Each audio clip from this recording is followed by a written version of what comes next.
Hey there folks, Bryce Holdaway here, one of the co-creators of LocationScore, and I'm wondering if you're thinking to yourself, does LocationScore actually work? I'm glad you asked, because I've got Jeremy Shepherd, who's the Capital Growth King, and Ben Kingsley on standby to walk you through it and show you exactly what it can do. Over to you guys. Thanks very much, Bryce. Yes, Ben Kingsley here, and also Jeremy Shepherd, the Capital Growth King, here to demonstrate to you whether LocationScore really works. G'day, Jeremy. How are you? I'm well, thanks, Ben. How are you? Good, good. All right, so how we demonstrate this is we've got to go back and have a look at the past performance.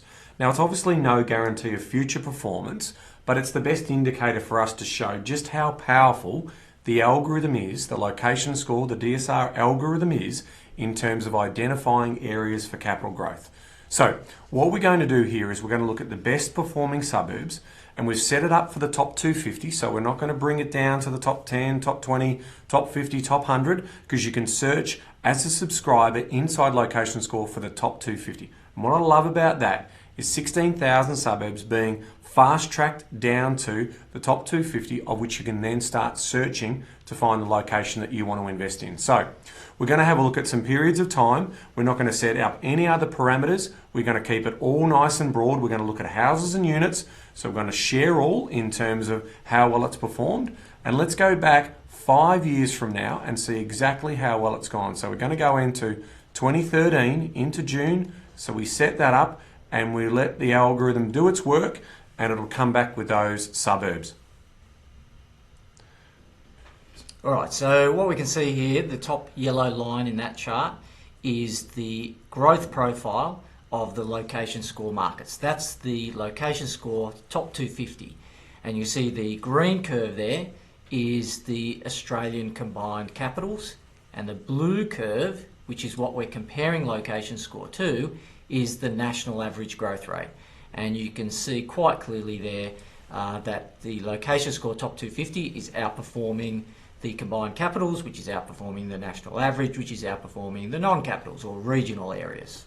So if we basically look at that in aggregate, 68% success rate. So over 1 in 2 of those suburbs have performed better based on looking at this demand and supply curve.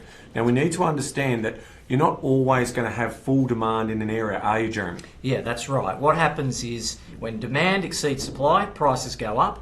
That increase in price subdues demand and, of course, brings back supply and demand to balance point. So it never lasts forever, but it's these short periods of time, these short windows where you get accelerated growth rates that we're interested in. So let's quickly have a look. So LocationScore market, so the typical value at the start and the typical value at the end over that period has grown at a compound return of 7.33%, overall 46.88%, which has obviously clearly outperformed all the other markets if we look at it in aggregate. Okay, so that just sets up what we're looking at here. Now, in terms of, let's move forward to what we're seeing here in regards to 2 years from now. We're going to go forward now. So this is 3 years ago, and we're also going to have a look at the June results. So we click on the button and we can see exactly how it's performed in a shorter period of time, where one might argue that we're still in that sort of demand period and there might be some growth left in these particular locations. Yeah, and there you go, boom. That is a massive difference there. And you can see that 90% of the top 250 outperformed the national average growth rate. That means out of those 250, if you were to just randomly pick one of the markets in the LocationScore top 250, you've got a 90% chance over that 3-year period of outperforming the national average growth rate. And if you have a look at some of the figures, the compound annual growth rate is 11%, so it's practically double that of the national average growth rate. And the difference over the 3 years, what is that? That's about a 19% difference. Let's say it was 20%, just to make the numbers easier. And let's say we've got a $500,000 property. Well, 20% of a $500,000 property is $100,000. So you're talking about being better off by $100,000 over 3 years. Fantastic. So now you're probably thinking, well, that's good on aggregate, but let's actually have a look at the individual markets, because we can't buy the index. What we're buying is the actual suburbs themselves. And you can see here, has it outperformed the national average? Yes, it has. And you can see all of these ticks are marketplaces that have outperformed the national average. So it is quite insightful to be able to then go into these areas and start to look for the ideal properties that you want to buy. But what I also like about this, Jeremy, is that there's no discrimination in terms of price point. So you can see here we've got some suburbs that started off almost at the $1 million mark, and we've got other suburbs where we can see, a 3 in front of it, so 371,000, 341, and if we scroll down a bit further, we can also see some suburbs where there might even be a 2 in front of it. Here, look at this one here, 224,000. So the best part about this is no matter your price point, this is going to lead you into suburbs that you need to do further research in. So it's not a carte blanche. You don't just go, oh great, I found my suburb. Anything I buy in there is going to give me this type of return. It's not. We've got to be very, very careful in terms of spending our money on the most appropriate asset in that location. But what it is going to do is it's going to save you an enormous amount of time. So LocationScore is going to save you an enormous amount of time to fast track, to look into these locations where all the numbers start to stack up. Then you go in and you do your field research. You understand, okay, you talk to the local council to understand what the future supply might look like. If there's going to be rapid development in the area, there may be a case where it will oversupply itself. So you want to avoid those markets into the future, because this algorithm can't see forward future planned properties in the next 3 or 5 or 10 years. So it's really important that you understand that. But an incredible, powerful result if we look at those 3 years. Let's keep going and look at the last 12 months. So does LocationScore really work? Let's start and having a look to see what it's done in the last 12 months in this particular marketplace. We can see we're still searching for 250 suburbs. So we're keeping it as simple as we keep LocationScore. And we can also see here another great result where we've got an 84% success rate in terms of coming into those markets. So,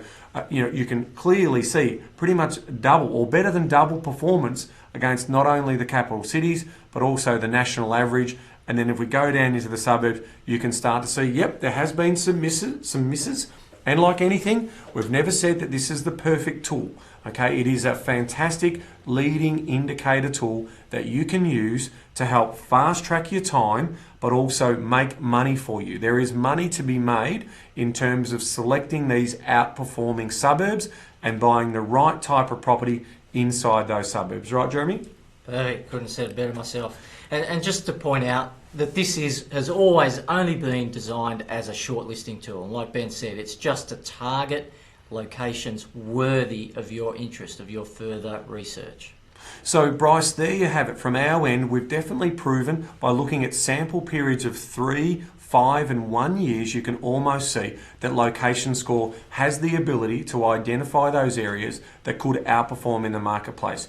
It's up to then the user who can, for under $100, can take access of this fantastic data, this aggregated big data, into a brilliant little algorithm that can identify these locations, and then they can fast track their research and start to talk to the local agents and try and get an understanding of where that opportunity exists. So back to you, Bryce.